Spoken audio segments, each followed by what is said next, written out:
Percaya nggak percaya, ilmu hitam pasti ada di sekitar kita. Dan gak sedikit diwariskan secara turun-temurun. Sekarang, tinggal gimana kita mempergunakan ilmu tersebut. Karena kadang, yang seharusnya bisa ngejaga kita, malah menjadi akhir yang tragis untuk diri kita sendiri. Kejadian ini terjadi sama cowok yang kita sebut aja namanya Patama ya. Patama. Dia tinggal di Jakarta dan Patama ini udah sekitar 40 tahunan lah umurnya.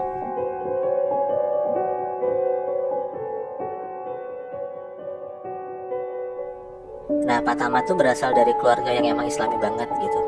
Emang dia tuh nggak pernah tinggal sholat. Dia tuh selalu puasanya tuh nggak lepas. Senin Kamis juga puasa mulu gitu. Nah, tapi yang beda dari orang-orang Islam pada umumnya, setiap malam Jumat di tanggal-tanggal tertentu yang gue juga kurang tahu pasti ya tanggal berapa, Patama ini selalu datang ke pantai selatan buat sembahyang dan tanda kutip. Nah, kayak setiap bulan tuh pasti sebulan sekali tuh Patama tuh selalu aja ke pantai selatan. Dan rutinitas ini tuh selalu dia lakuin mulai dari Patama umur 25 tahunan. Berarti udah lumayan lama dong ya? Iya udah sekitar 15 tahunan lah Patama ngelakuin ini. 15 tahun. Nah, kenapa Patama selalu datang ke sana buat sembahyang? Karena katanya tuh emang keluarganya Patama tuh punya warisan, punya pegangan yang diwarisin turun-temurun. Nah, bentukannya kayak gulungan kertas gitu, gulungannya kecil, dan isinya tuh kayak tulisan-tulisan Arab yang nggak tahu artinya apa. Oh, oke, ngerti. Kebanyakan kayak kertas lama tuh udah kuning-kuning gitu loh, Chef. Tulisannya udah luntur-luntur dan itu tuh Patama pegang terus. Oh, oke. Selalu Patama bawa kemana-mana dan emang keluarganya Patama itu selalu karirnya pasti bakal lancar. Karena si kertas itu. Karena si gulungan ini. Oke. Nah, yang selalu Patama tahu juga dari keluarganya adalah kalau misalnya gulungan kertas itu nggak dijaga dan Patama tuh nggak ke pantai selatan buat sembayang, pasti tuh bakalan ada bala atau hal buruk tuh pasti bakal menimpa ke Patama ini, Chef. Oke. Gitu. Awalnya Patama tuh selalu nggak percaya akan hal itu. Nah, tapi akhirnya dia percaya karena hal buruk menimpa Patama sendiri. Di tahun 2017, Patama itu baru nikah sekitar 5 tahunan. Nah, Patama tuh udah sukses banget lah megang perusahaan keluarganya kan. Perusahaan itu juga gue nggak bisa nyebutin apa. Yang jelas itu perusahaan keluarga dan cukup sukses banget. Karena tuh selalu punya klien besar gitu. Nah, kadang rekanan bisnisnya Patama, anak buahnya, sampai istrinya pun sendiri suka bingung gitu sama alur keuangan perusahaannya ini. Oke. Karena setiap Patama bilang lagi seret duit, kayak kliennya kurang gitu. Nah, Patama tuh bilang setiap malam Jumat, setiap sebulan sekali, dia tuh pasti bakal meeting keluar kota. Oke. Dan pas pulang dari luar kota itu, pasti kliennya bakalan tembus. Dia tuh bawa uang banyak gitu loh, Chef. Nah, bertepatan Patama lagi yang katanya keluar kota buat meeting. Istrinya tuh kita sebut aja namanya Bu Prita ya. Prita. Nah, Bu Prita. Bu Prita itu datang ke kantor iseng-iseng buat ngecek lah, mantau gimana perusahaan suaminya, anak buahnya ditinggal sama suaminya aman atau enggak gitu kan. Ketemulah Bu Prita ini sama anak buahnya Patama, ngobrol-ngobrol, nanya apa kabar segala macem, kerjaan aman enggak gitu. Sampailah Bu Prita di pertanyaan tentang kebiasaan Patama yang suka keluar kota buat meeting katanya. Nah, udah 5 tahunan selama pernikahan Bu Prita sama Patama tuh sebenarnya dia tuh udah rada naruh curiga, Chef. Dia tuh ini istrinya? Iya, berarti? si Bu Prita ini ke Patama gitu. Dan anak buahnya tuh kayak nenangin gitu, kayak bilang, iya Bu, emang Patama tuh selalu meeting setiap sebulan sekali pas lagi hari Kamis gitu. Tapi alhamdulillahnya setiap Patama tuh pulang dari meeting, pasti kliennya pasti bakal goal dan Patama tuh selalu bawa uang banyak gitu. Nah, Bu Prita tuh diem aja pas si anak buahnya ngomong kayak gitu. Jadi kayak, oh ya apa emang bener gitu kan. Udahlah, Bu Prita jalan masuk ke ruangannya Patama. Pas baru banget masuk ke ruangannya Patama, Bu Prita tuh buka pintunya. Bu Prita tuh langsung nyium kayak bau wangi banget, dan bau wanginya tuh bau wangi melati. Oke. Padahal di situ tuh nggak ada sama sekali pengharum ruangan melati sama sekali, Chef. Nah, sebenarnya Bu Prita tuh rada merinding gitu kayak, kenapa tiba-tiba bau melati? Tapi Bu Prita mikir kayak, ya mungkin emang lagi nyemprot-nyemprot melati kali di ruangannya gitu. Jadi Bu Prita tuh kayak rada deny lah gitu. Nah, Bu Prita jalan lagi, duduk ke meja kerjanya Patama. Ada laci tuh di depannya kan. Bu Prita coba ngecek, buka tuh laci meja kerja Patama. Pas Bu Prita buka laci meja kerja Patama, Bu Prita tuh lihat kalau misalnya di dalam lacinya Patama itu ada gulungan kertas kayak jimat gitu, dan gulungan kertasnya itu kayak udah kertas lama yang isinya tulisan Arab yang nggak bisa dibaca sama sekali sama Bu Prita. Yang lu bilang tadi berarti ya, Iya, gulungan itu ya? iya. Nah, si Bu Prita tuh sebenarnya bingung Chef, kayak ini barang apa gitu. Kenapa 5 tahun gue baru lihat ada barang ini di lacinya, Suaminya dia. laci suaminya gitu, kayak jimat kan bentukannya kan. Mhm. Cuman kayak Bu Prita ya udah aja gitu. Nanti kalau misalnya pas udah nyampe rumah, Bu Prita mau coba nanya lah ke Patama. Udah tuh sorenya Bu Prita nyampe rumah, dan pas banget juga kebetulan malam itu Patama pulang dari meeting. Oke. Nah udahlah, mereka nyampe di rumah ya basa-basi lah nanya gimana meetingnya mas, segala macem gitu kan. Sampai pada akhirnya Bu Prita sampailah di pertanyaan tentang soal apa yang Bu Prita lihat di ruang kerja Patama. Berarti si gulungan itu. Iya, si gulungan itu. Nah di situ tuh Patama langsung kayak rada kaget Chef. Kayak Patama tuh langsung bilang, Mah jangan sekali-sekali lagi mama buka meja kerja saya ya, gitu. Nanti ada yang hilang, katanya si Patama. Nah di situ Bu Prita langsung kayak, lah kenapa mas, kan saya istri kamu, ya harusnya saya nggak apa-apa dong buka-buka gitu. Iya. Nah dengar si Bu Prita ngomong kayak gitu, Patama tuh langsung kenceng suaranya, langsung naik gitu. Nah dia kayak bilang, sekali lagi saya dengar kamu buka laci saya, kamu jangan pernah lagi ke kantor ya. Wah, Langsung marah kayak gitu Chef. Oke. Nah udahlah, karena mereka tuh dua-dua sama-sama kenceng kan, dan Patama juga capek abis dari luar kota. Patama tuh langsung ke kamar duluan buat tidur. Patama tidur, Bu Prita lihat lah kayak, oh Patama udah tidur, suami gue udah tidur. Nah Bu Prita tuh nyoba iseng ngecek HP-nya, siapa tahu ada kayak info lah gitu yang Bu Prita mau tahu kan. Pas dicek HP-nya Patama, ternyata HP-nya di password, yang mana Bu Prita nggak tahu passwordnya kan. Karena Bu Prita nggak bisa buka HP-nya, dia nyoba ngecek dompetnya. Oke. Siapa tahu ada sesuatu di dompetnya kan. Nah, pas Bu Prita buka dompetnya Patama, Bu Prita tuh langsung bener-bener kaget banget. Karena Bu Prita lihat di dompet Patama tuh ada gulungan kertas yang persis banget kayak ada di ruang mejanya Patama. Oke. Nah, di situ tuh Bu Prita tuh bener-bener langsung merinding. Dia tuh ketakutan dan dia tuh sebenarnya penasaran juga gitu loh. Sebenarnya ini nih gulungan kertas apa gitu loh. Kenapa selama 5 tahun gue nggak tahu ada ini gitu. Nah karena Bu Prita tuh kaget banget ngelihat ada sesuatu gulungan kertas di dalam dompetnya Patama, ya Bu Prita tuh langsung buru-buru nutup lah dompetnya Patama biar Patama nggak tahu kalau misalnya tuh barang dia dioprak-aprik sama istrinya kan. Iya. Udah dia tutup dompetnya, dia lanjut tidur lagi gitu. Jadi nggak mau ngebahas sama sekali tentang hal itu ke Patama kan. Iya. Nah singkat cerita, waktu itu tuh Patama mulai ada klien gede gitu Chef. Kliennya gede banget dan dia tuh sebenarnya agak kalut karena dia mikir apakah perusahaan gue sama klien gue ini bakal goal ya gitu proyekannya, karena kan ini bener-bener jadi kayak salah satu proyek terbesar yang ada di perusahaannya Patama Oke. buat menunjang finansial perusahaannya kan. Nah di hari yang sama bertepatan pas dia harus meeting sama kliennya, bertepatan juga sama waktunya tanggalan dia sembahyang ke Pantai Selatan. Oke. Nah karena dia harus sembahyang ke Pantai Selatan, mau nggak mau dia nggak bisa ketemu sama kliennya dong. Nah dia itu nyuruh anak buahnya buat ketemu sama kliennya Oke. gitu, karena di tanggalan itu dia bener-bener nggak mau diganggu sama sekali. Nah udahlah, di hari itu Patama jalan ke Pantai Selatan, kliennya ketemu sama anak buahnya.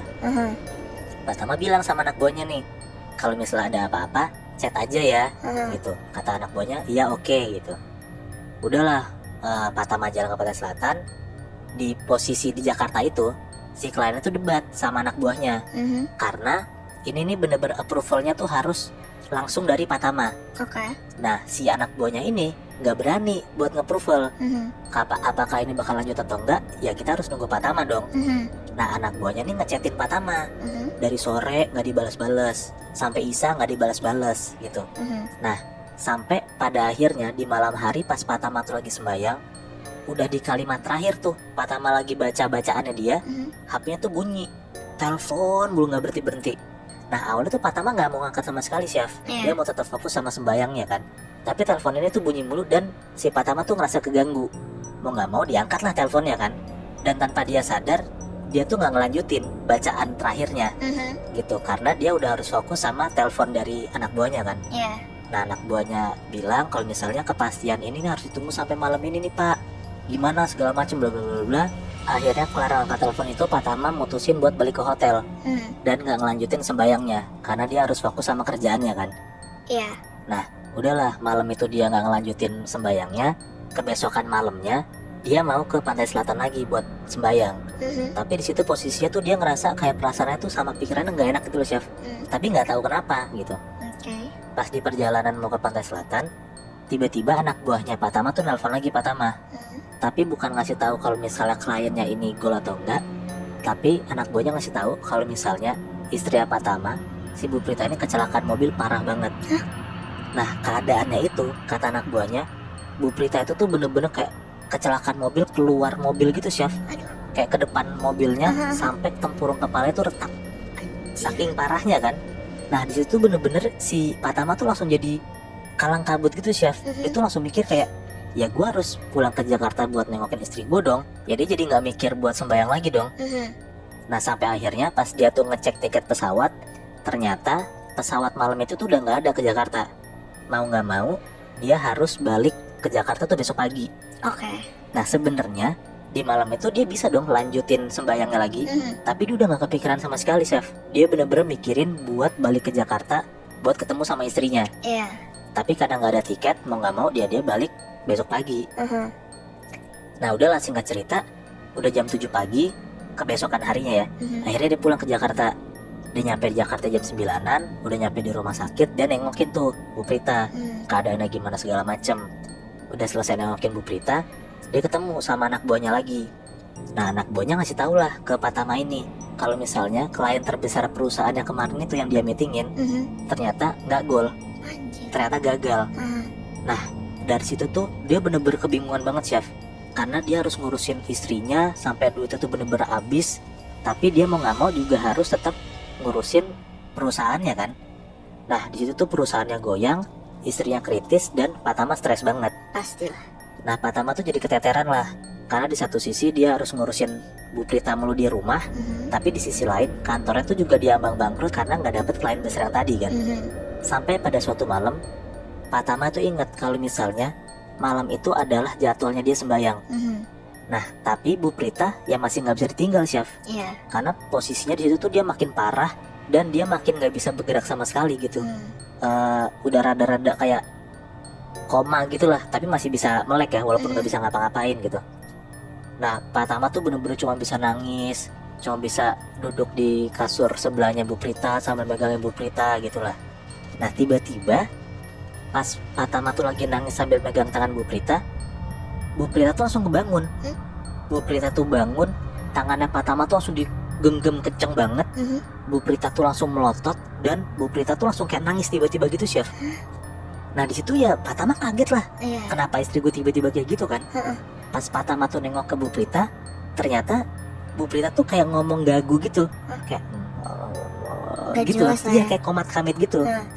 Nah di situ Pak Tama langsung nenangin Bu Prita lah, kayak, "Mah, kenapa mah? Kamu udah sehatan? Kamu mau ngomong apa sebenarnya?" gitu. Nah di situ tuh Pak Tama coba ngedeketin kupingnya Pak Tama ke mulut Bu Prita, Oke. biar kayak bisa jelas gitu loh sebenarnya Bu Prita ngomong apa sih gitu. Pas banget kupingnya Pak Tama udah nempel ke mulut Bu Prita, Pak Tama itu denger kalau misalnya ternyata Bu Prita tuh bukan komat kamit ngomong asal, Chef. Tapi Bu Prita tuh ngomong bacaan terakhir yang Pak Tama nggak sempet baca pas di sembayang terakhirnya. Anjing. Ingat kan lu pas Iya. gue bilang kemarin dia nggak jadi baca terakhir karena dia udah ke distract sama kerjaannya. Iya. Tiba-tiba Bu Prita ngomong, Bu Prita tuh langsung ngelantunin kayak ayat terakhir buat dia sembayang pas di pantai selatan. Anjing. Karena bener-bener Pak Tama tuh kaget banget ngelihat tiba-tiba istri bisa ngomong kayak gitu, yang mana kan seharusnya cuman Pak Tama doang yang tahu kan. Iya, benar. Pak Tama tuh langsung mutusin buat berangkat ke pantai selatan buat sembayang lagi. Nah dia serahin lah semuanya, dia bener-bener fokus sembayangnya. Dan setelah dia udah selesai sembayang, tiba-tiba pas dia balik ke hotel, dia udah dapet uang banyak banget buat ngehidupin perusahaannya lagi dan buat bayar pengobatan Bu Prita. Nah jadi kasarannya kayak Pak Tama tuh jadi terikat gitu, Chef, sama hal mistis yang udah turun-temurun yang ada di keluarganya. Dan dia sadar kalau misalnya dia nggak ngelakuin itu, bakalan ada hal buruk yang menimpa dia. Salah duanya kliennya nggak gol, sama istrinya kecelakaan parah kayak gini. Berarti benar-benar terikat ya. Karena kalau misalnya nggak dilakuin, otomatis bakal ada hal buruk yang kejadian, either antara ke Pak Tamanya atau gak ke sekitarnya Pak Tama. Iya, makanya tadi gue bilang kan, tadinya pertama tuh sebenarnya juga bingung Chef, kayak dampak apa sih yang gue rasain kalau misalnya gue nggak ngelakuin ini. Karena selama 15 tahun dia selalu ngelakuin ini kan. Iya. Akhirnya dia sadar, sekali-kalinya dia nggak jadi lanjutin sembayangnya dan dia nggak ngejaga guluan kertas itu, ya akhirnya dampak buruk terjadi ke Pratama.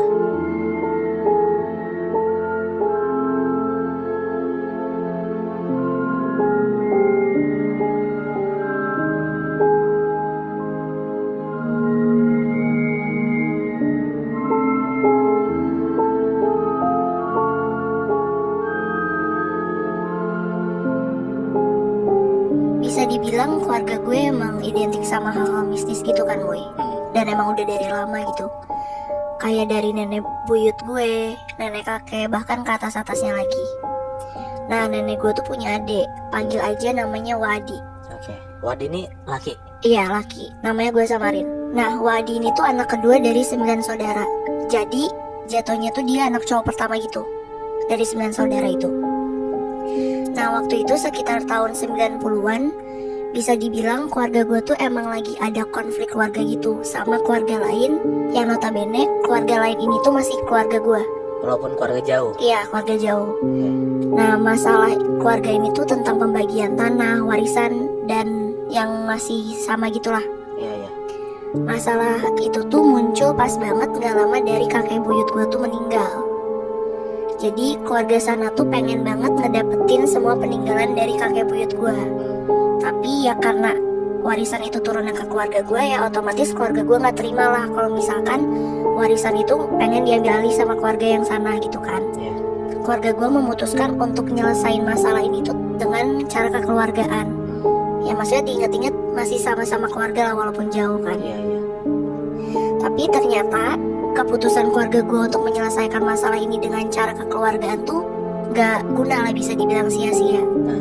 Karena sempat suatu saat keluarga gue tuh tiba-tiba dapat kiriman-kiriman berbau mistis gitu. Baik dari kain kafan kotor, terus kayak ada rambut-rambut, intinya hal-hal yang berbau dengan mistis gitulah. Dan hal-hal itu tuh dikirimin ke rumah gue. Kadang ketemunya di depan rumah, terus tiba-tiba ada di dalam rumah. Intinya tempat-tempat yang random gitulah. Ya tentulah dengan datangnya barang-barang aneh itu, keluarga gue ngerasa ada yang gak beres dong. Sampai akhirnya makanya nih Wadi ini mutusin untuk turun tangan, untuk nyoba nyelesain masalah keluarga ini lagi dengan cara baik-baik. Yang dimana sesekali Wadi itu sempat ke rumah keluarga gue yang jauh untuk nanya kenapa bisa kayak gini. Padahal kan waktu itu udah sempet nyoba untuk diselesain dengan cara kekeluargaan, tapi keluarga sana tuh masih nyangkal gitu Moy. Masih yang ngomong enggak, itu bukan dari kita dan lain-lain. Sementara Wadi tuh punya bukti. Kenapa gue bisa bilang Wadi punya bukti? Karena Wadi juga emang orang yang ya deket lah dengan hal-hal seperti itu intinya. Oh Wadi tuh punya sixth sense juga? Iya. Sampai suatu malam, ini udah beda hari ya. Sampai suatu malam nenek gue tuh lagi kebangun lah sekitar kayak jam 1 jam 2an, mau ke dapur. Pas nenek gue mau ke dapur, otomatis kan ngelewatin ruang tamu. Nah pas nenek gue lagi ngelewatin ruang tamu, nenek gue tuh ngeliat Wadi lagi duduk. Awalnya nenek gue kayak oh biasa aja. Kenapa? Karena emang Wadi suka duduk di ruang tamu itu jam segitu, emang suka aja gitu kan. Nah tapi kali ini tuh nenek gue ngerasa ada yang aneh dengan Wadi. Kenapa? Karena Wadi tuh cuma duduk, diem, sampai akhirnya sempet kayak nenek gue bisa ngeliat mukanya Wadi. Nenek gue tuh ngeh kalau misalkan Wadi tuh gak diem doang. Kenapa? Karena nenek gue tuh melihat Wadi tuh kesannya tuh kayak lagi ngobrol sama orang lain gitu loh. Dan berhubung juga nenek gue emang yang deket sama hal seperti itu, nenek gue gak heran lah. Tapi ada satu momen dimana nenek gue tahu hal ini tuh udah gak beres banget. Kenapa?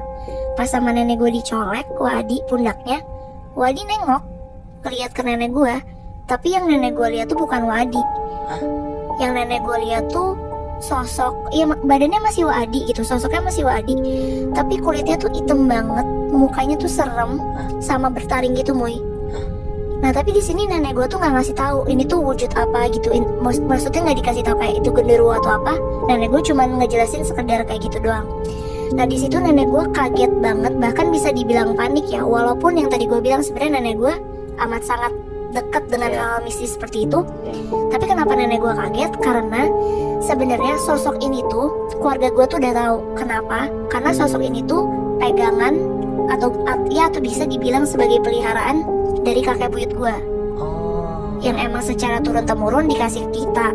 Nah tapi kenapa nenek gue kaget itu karena udah lama banget nenek gue tuh nggak ngeliat sosok ini. Oke. Sosok ini tuh muncul atau dimunculin tuh biasanya kalau misal emang keluarga gue tuh lagi dalam bahaya, yang dimana fungsi si sosok ini tuh untuk ngelindungin keluarga gue. Oh berarti si sosok ini ngerasukin Wadi.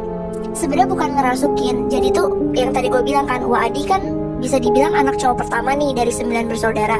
Itu tuh turunan dari kakek buyut gue untuk dikasih ke Wadi. Oh, yang megang itu sekarang Wadi. Iya, karena kan kakek buyut gue meninggal kan. Dan yang megang harus cowok. Iya, karena anak cowok Oh, oke.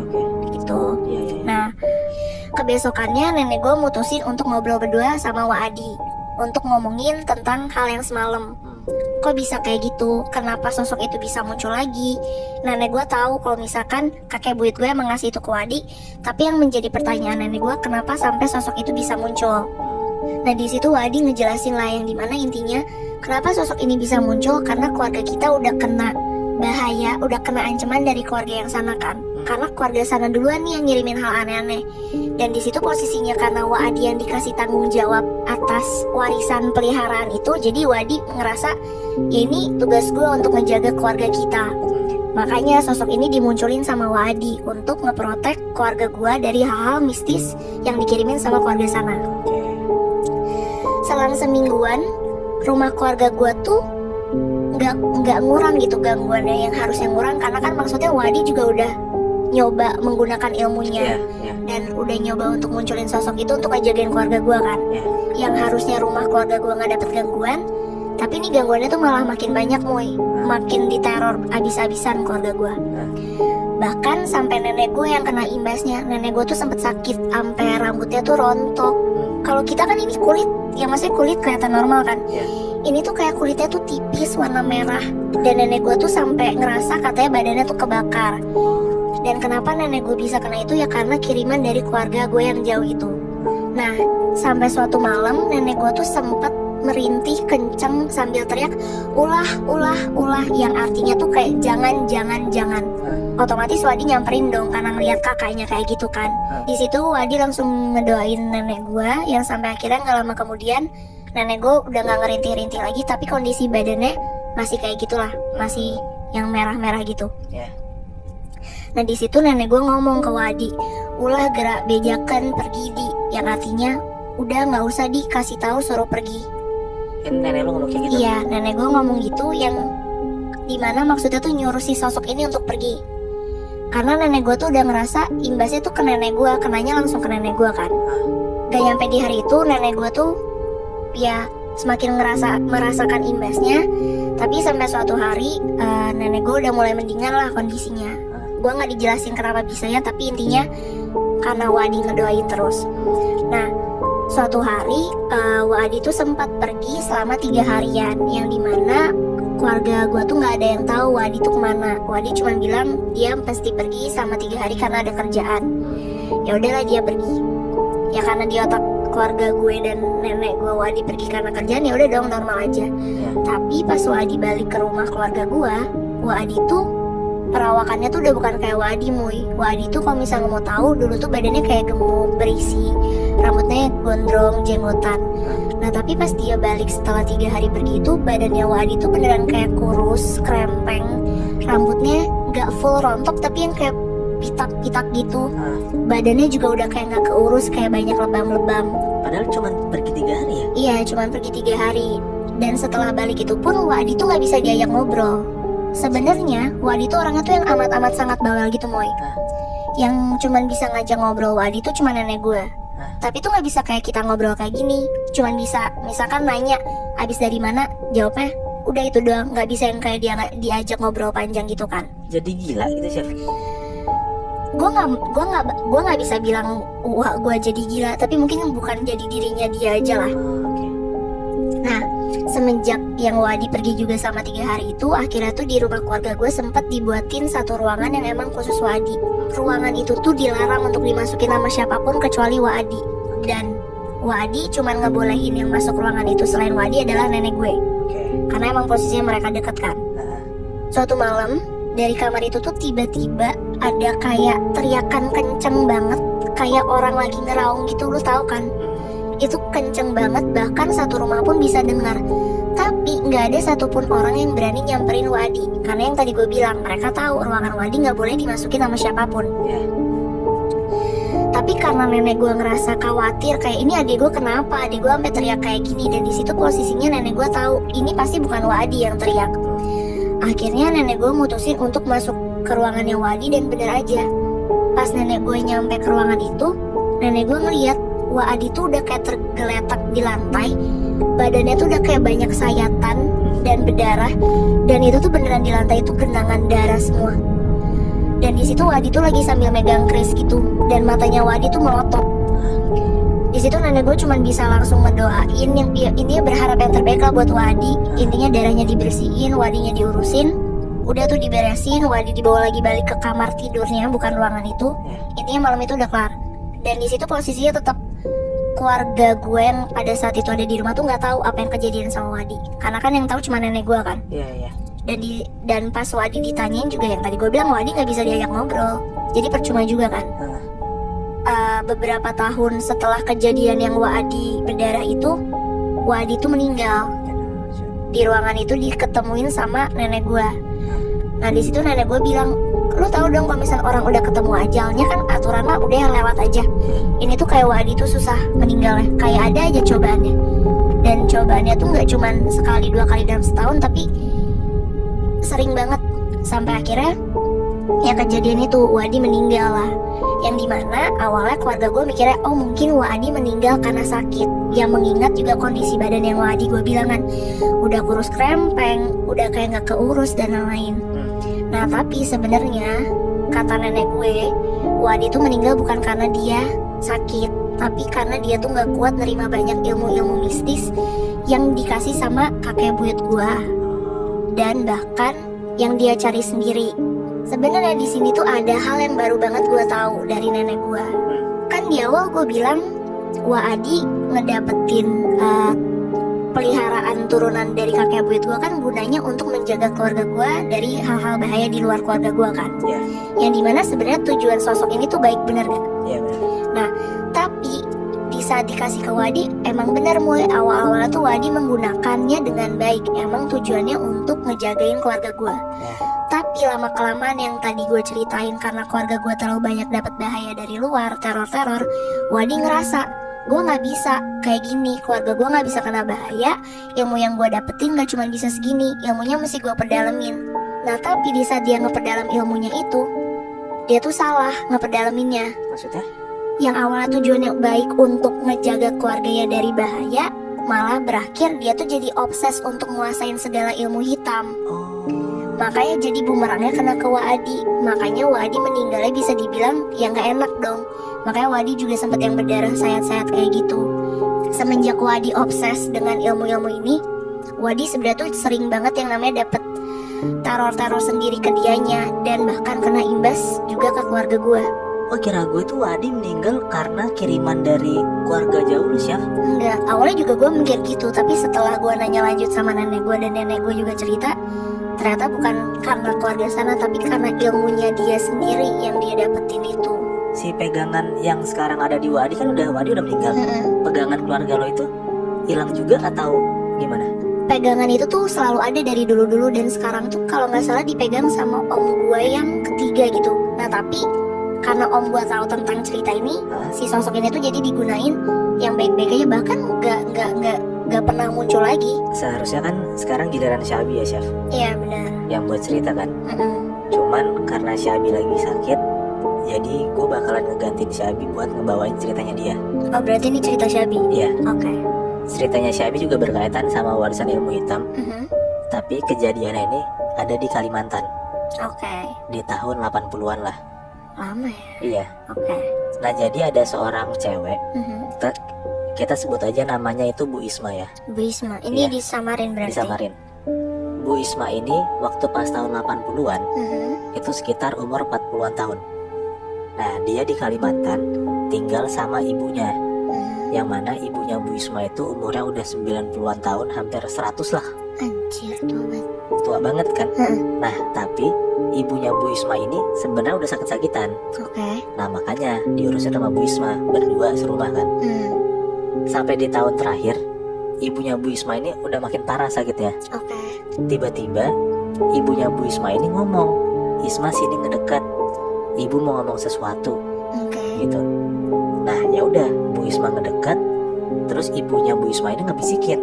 Yang mana bisikannya tuh kayak mantra Oke. ke Bu Isma. Selesai dibisikin, ibunya Bu Isma tuh ngomong kayak, "Coba kamu ulangin omongan ibu tadi." Gitu.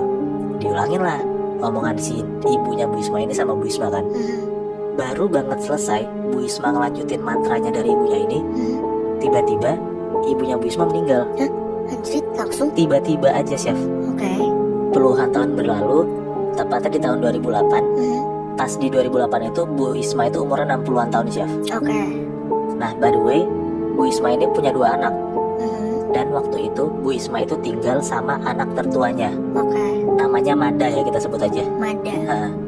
Kenapa Mada tinggal berdua sama Bu Isma di Kalimantan? Karena si Mada itu harus ngurusin Bu Isma. Karena Bu Isma tuh udah rada sakit-sakitan juga lah. Yang mana kayak sakit, yang mana tuh kayak sakitnya aja bangun udah susah. Oh, berarti emang butuh dibantuin lah ya. Iya, butuh dibantuin, makanya Mada ke Kalimantan. Nah, di suatu siang si Mada ini ke kamar mandi. Begitu dia selesai mandi, tiba-tiba baru banget keluar kamar mandi, Mada itu kepleset. Oke. Dia kepleset, dia jatuh, kepalanya kebentur sama kloset. Anjir. Seketika kepalanya Mada tuh pendarahan banyak banget. Dan sebenarnya Mada tuh sempat dibawa ke rumah sakit, tapi sayangnya nggak bisa selamat. Anjing meninggal ya? Iya, dan Mada meninggal. Nah, anehnya, Chef, tepat saat Mada meninggal, kebesokannya Bu Isma sembuh. Ah, gimana? Tadi kan gue bilang Bu Isma kan sakit kan, Iya. makanya diurusin sama Mada. Nah, tiba-tiba anaknya Bu Isma si Mada ini kecelakaan, meninggal. Besokannya langsung Bu Isma sembuh kayak nggak pernah sakit sebelumnya. Nah, beberapa tahun kemudian, sekitar tahun 2013-an, Bu Isma ini sakit lagi. Nah, sama kayak tadi, badan tuh kayak nggak bisa gerak, cuma bisa di tempat tidur doang. Kayak makan, kencing aja juga cuma bisa di satu tempat doang gitu. Sampai pada akhirnya tetangganya Bu Isma ini nelpon anak terakhirnya Bu Isma, namanya Zulfa. Zulfa. Nah, Zulfa ini posisinya di Jakarta, Chef, tinggalnya.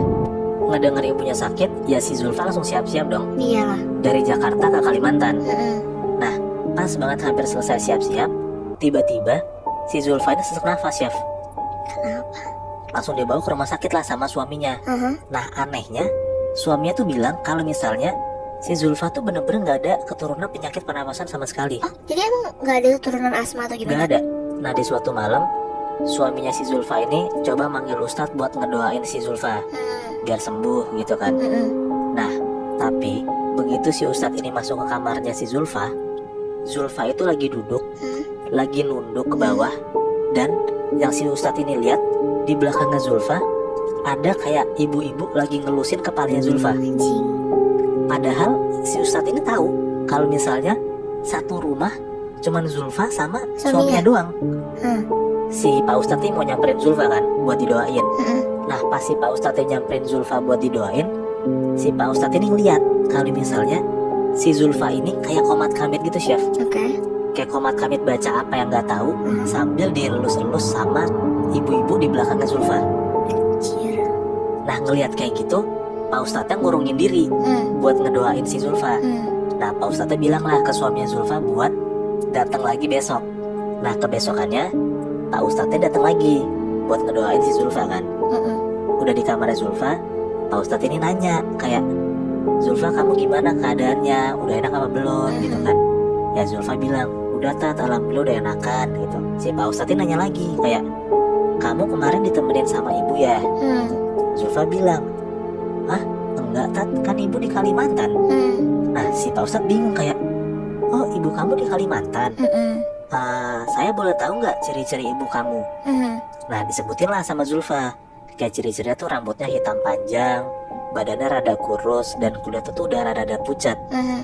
Nah, si Ustadz ini ngerasa kayak ciri-ciri yang disebutin sama Zulfa itu kayak ciri-ciri yang si Pak Ustadz lihat kemarin ada ibu-ibu. Cuman dia tuh masih belum yakin sama sosok itu, apakah sosoknya sama atau enggak.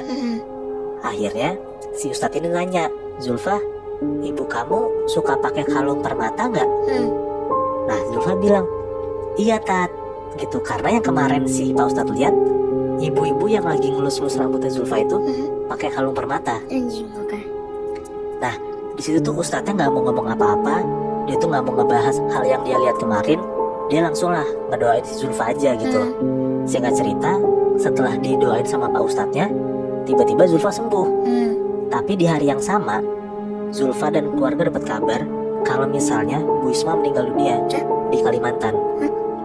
Nah, yang gue tangkap ini adalah si Bu Isma ini kayaknya ya Chef, gak bisa atau gak mau mindahin mantranya karena emang mantranya itu bikin sehat selalu dan umurnya panjang.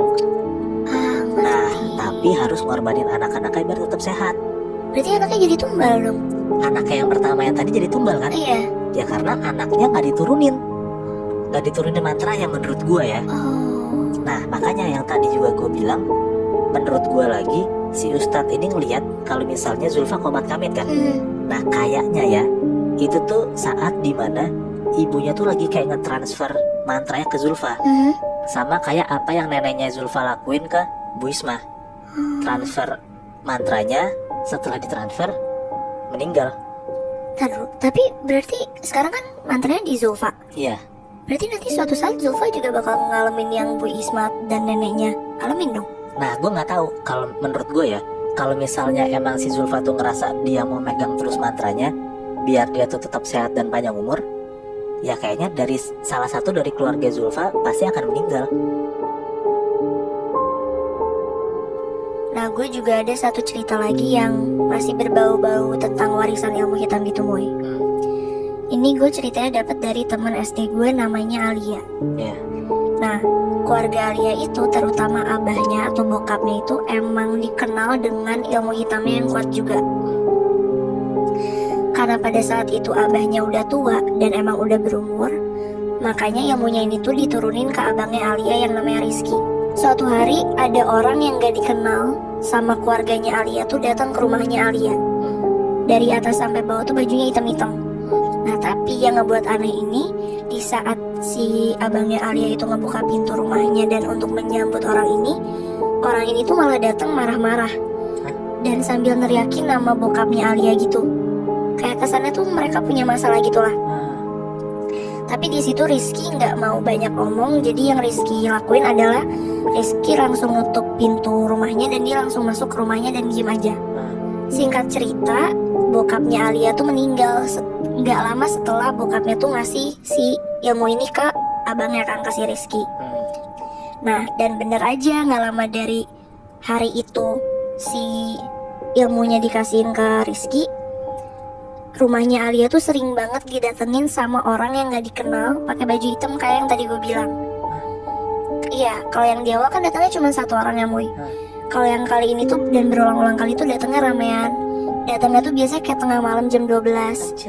Mereka kayak pada berdiri di depan rumahnya Alia. Nah, gak cuman berhenti didatengin sama orang-orang yang gak dikenal, rumahnya Alia tuh sering banget ditaruhin kayak sesajen-sesajen, kayak gumpalan-gumpalan rambut, bahkan sempat ditemuin gigi. Terus kayak kain kafan yang kecil udah dipotong. Ada buku kecil isinya doa-doa. Nah, karena di situ abangnya tahu akan hal ini dan abang yang ngerasa bertanggung jawab, dipakailah ilmunya sama si Rizky untuk ngelawan balik si orang-orang inilah yang notabene nggak tahu tuh siapa kan. Sampai suatu malam ada saat dimana Rizky lagi rebahan di kasurnya, lagi mau nyoba tidur, tiba-tiba kaca kamar Rizky tuh pecah. Gara-gara ada yang ngelempar botol kecil gitu ke kamar Rizky, dan pas Rizky buka, di dalam botol itu kayak ada kertas dan ada tulisannya gitu, tulisan Jawa lama gitu loh. Yang artinya kalau di bahasa Indonesiain adalah hati-hati kamu, nyawa bisa diambil. Nah, di situ awal Rizky tuh nggak percaya dengan kiriman itu. Kenapa? Karena di situ bisa dibilang Rizky ngerasa bodo amat karena dia mikir gue kuat kok, gue bisa nge-handle gini. Nah tapi ternyata pikiran Rizky akan hal itu tuh salah. Kenapa? Karena gak lama dari situ tuh Rizky jadi sakit-sakitan, Moy. Lu tahu gak sih orang kalau misalnya sakratul maut, kayak untuk bertahun-tahun Rizky tuh kayak sakit-sakitan. Ya bisa dibilang buat meninggal aja susah. Kenapa? Karena ilmunya, kekuatan yang dari bokapnya. Sampai akhirnya suatu hari Alia baru pulang sekolah, dia ke kamar abangnya.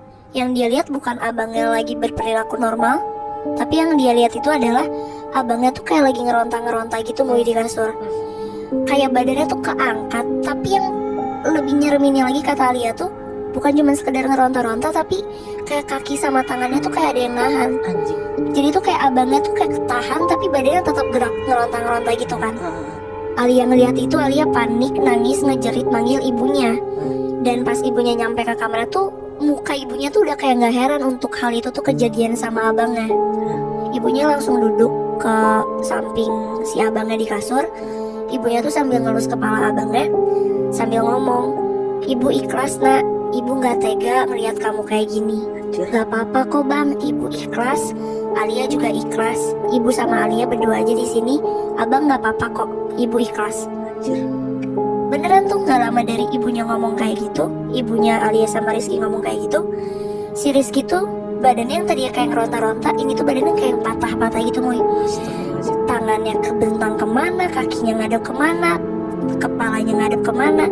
Dan di saat badannya Rizky ini patah-patah, bersamaan juga si Rizky tuh muntahin darah. Tapi darahnya tuh warnanya kayak merah yang gelap banget, yang pekat. Dan gak lama dari kejadian itu, setelah Rizky muntah darah, di situ Rizky meninggal. Ingat gak tadi di awal gue bilang ada orang yang pakai baju hitam dari atas ke bawah nyampe? Kenapa? Karena dulu pas bokapnya Alia ngedapetin ilmu ini, bokapnya Alia tuh ngeperdalamin ilmunya tuh dengan cara yang salah, dengan cara yang banyak ngerugiin orang.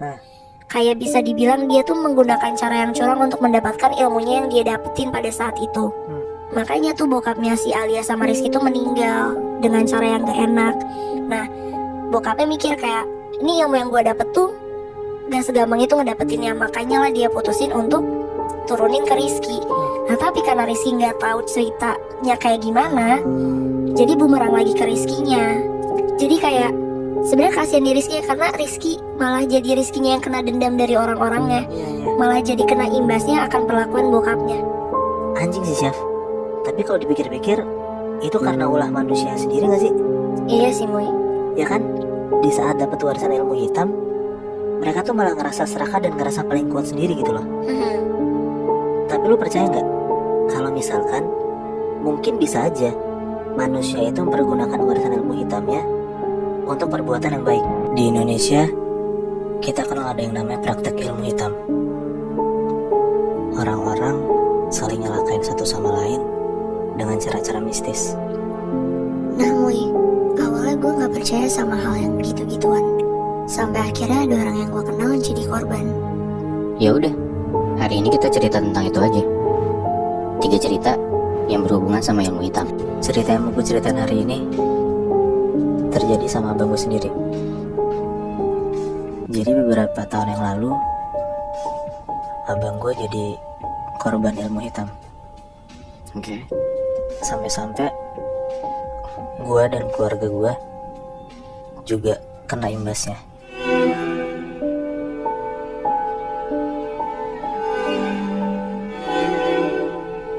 Jadi ceritanya, abang gue ini beberapa tahun yang lalu kenal sama cewek. Pacaran lah mereka. Nah pertama-tama gak ada yang salah tuh dengan hubungan mereka. Sampai abang gue ngajak ceweknya ini ke rumah gue aja disambut baik gitu loh sama keluarga gue, sama orang tua gue. Nah beberapa bulan kemudian setelah mereka pacaran, keluarga gue tuh ngeliat kayak abang gue tuh ngelakuin hal yang berlebihan gitu loh buat ceweknya. Kayak gimana tuh? Nyokap gue tuh pernah mergokin abang gue beliin HP buat si cewek ini. Gak cuman HP aja, ternyata abang gue tuh pernah beliin dia emas, kalung, dan pokoknya barang-barang mahal lainnya lah.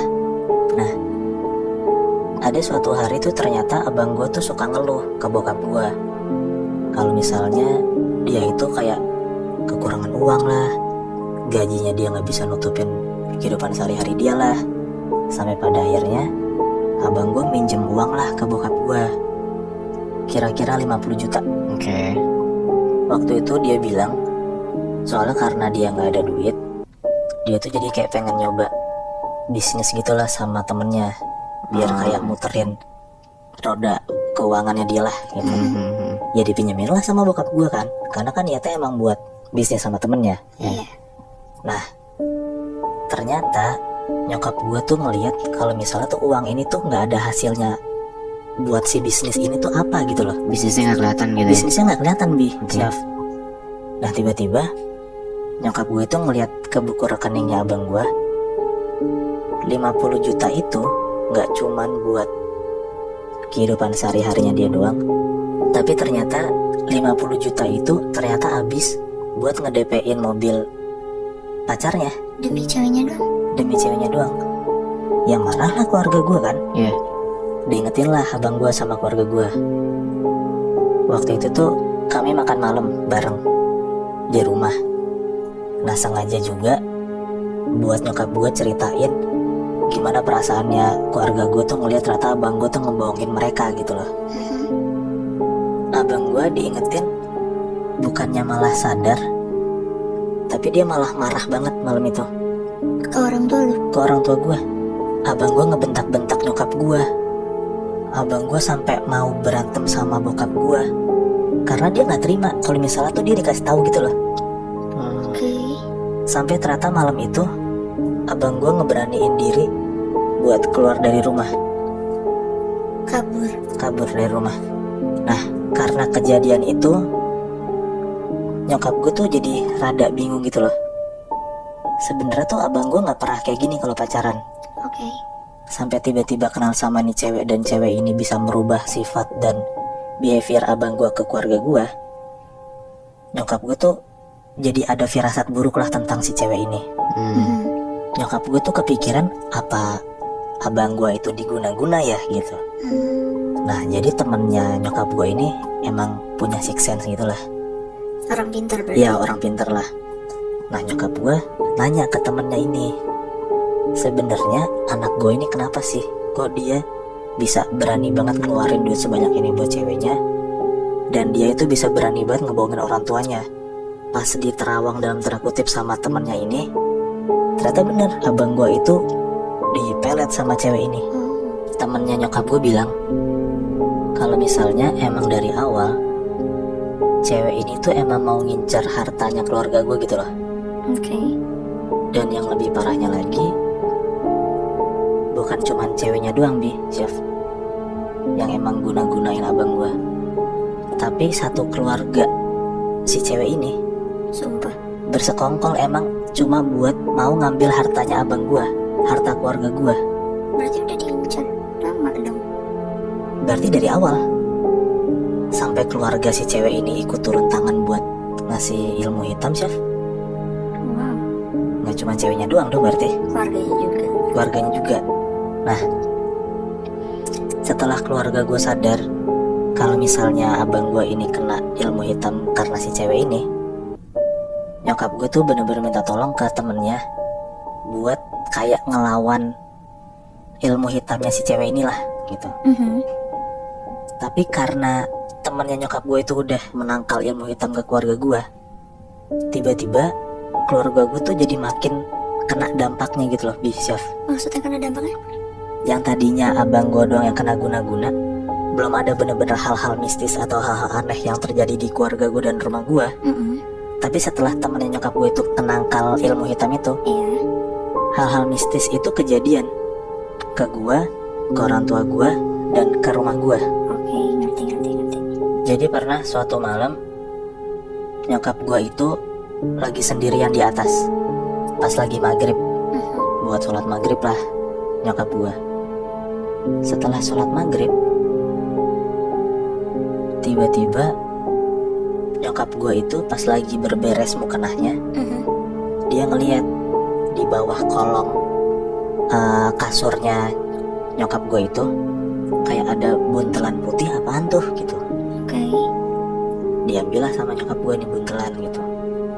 Ternyata buntelannya itu adalah kain kafan. Pas nyokap gue buka, dalamnya itu kayak ada tulisan-tulisan Arab yang udah kertasnya kebakar. Oke, serem. Dan nggak cuma ada kertas itu juga, ternyata di dalam bungkusan kain kafan itu kayak ada tulang-tulang kecil gitu loh, Chef. Berarti kertas tulisan sama tulang-tulang gitu. Iya, Oke. itu yang pertama. Yang kedua, bokap gue habis pulang kerja malam-malam, dia ngeliat di taman belakang gue kayak ada cewek lagi berdiri. Oke. Nah, bokap gue mikir itu mungkin nyokap gue kali ya gitu. Pas dipanggil sama bokap gue gak nyaut. Pas dideketin sama bokap gue, si cewek ini noleh ke belakang ke arah bokap gue. Dan ternyata cewek yang noleh itu bukan nyokap gue, tapi ceweknya abang gue dengan mukanya yang hancur banget. Sumpah gue gak bohong. Itu kejadian kedua. Dan pernah juga, itu kan bokap gue dan nyokap gue yang mengalami ya. Lu sendiri pernah gak? Nah ini yang ketiga, tapi bukan gue sendiri, Chef. Jadi pas gue lagi makan malam berempat sama keluarga gue, gak termasuk abang gue ya, tiba-tiba tuh ada suara jedak jeduk gitu loh di luar pagar rumah gue. Kayak ada sesuatu hal yang dilempar. Oh ya. Pas gue sama bokap gue ngecek keluar, ternyata itu kelelawar, Chef. Kelelawar. Gimana? Maksudnya gimana? Jadi suara yang Berisik ngebrak-nobrak gitu. pagar gua itu suara kelelawar yang nabrakin diri dia ke pagar. Terbang sambil nabrak. Terbang pagar sambil gitu. nabrak terus dia mati. Itu sekitar 5-6 kelelawar lah. Dan ada juga kejadiannya kayak sering banget malam-malam di taman belakang gua itu ada ular. Terus juga tiba-tiba gue pernah sering denger malam-malam tuh ada kayak suara cewek nangis di taman belakang yang bokap gue ngeliat Yang ada bokap si lu cewek liat ini. itu. Terus ada juga malam-malam juga ada belatung banyak banget di dalam kamar mandi gue. Dan kejadian itu tuh berlangsung hampir 6-7 bulan lah. Lama banget. Nyokap gue nanyalah ke temennya, kenapa tiba-tiba ada kejadian aneh menimpa nyokap gue dan keluarga gue gitu loh. Dan ternyata benar, Chef. Hal-hal aneh itu terjadi karena keluarga ceweknya abang gue itu nggak terima kalau misalnya guna-gunanya itu mau dilunturin sama teman nyokap gue. Oke. Dan setelah 6-7 bulan teman nyokap gue itu fight untuk melawan ilmu hitam ini, akhirnya teman nyokap gue bilang, ini susah banget dihilangin gitu. Pas nyokap gue tanya, kenapa susah banget dihilangin? Ternyata kata teman nyokap gue, celana dalam abang gue itu udah ditanam di taman belakang rumah si cewek ini. Sambil dibaca-bacain. Anjir. Sumpah. Demi apa? Iya. Itu gue pertama percaya nggak percaya, Syafbi. Nah, setelah 1 tahun kemudian, kayak nggak ada angin, nggak ada hujan gitu ya, abang gue balik ke rumah. Tiba-tiba abang gue balik ke rumah. Abang gue minta maaf, bener-bener bersimpu banget tuh di kaki nyokap bokap gue. Ditanya lah sama nyokap gue, sebenarnya apa yang kejadian sih selama 1 tahun ini? Kenapa abang pergi dari rumah dan bener-bener gak ngasih kabar sama sekali? Oke. Dan abang gue jawab dengan jelas, selama 1 tahun itu dia di rumah ceweknya bersama keluarganya. Dan abang gue lupa selama 1 tahun itu dia di rumah ceweknya bareng keluarga tuh ngapain aja, bang gue lupa. Selama setahun beneran definisi lupa banget. Lupa banget. Tapi dia ingat dia setahun tuh ada di rumah itu. Ceweknya parah banget. Tapi cuma demi harta. Cuma demi harta. Anjir. Jadi pas abang gue pulang itu, abang gue tuh udah kayak nggak bawa apa-apa gitu loh. Dia dompetnya, uangnya habis. Dan pas dia kabur dari rumah itu, dia bawa motor kesayangannya dia lah. dia balik ke rumah nggak sama motornya. Nah dari situlah keluarga gue berasumsi kalau misalnya abang gue dipulangin dari rumah si ceweknya ini, ya semata-mata karena abang gue udah nggak bisa diperas lagi duitnya.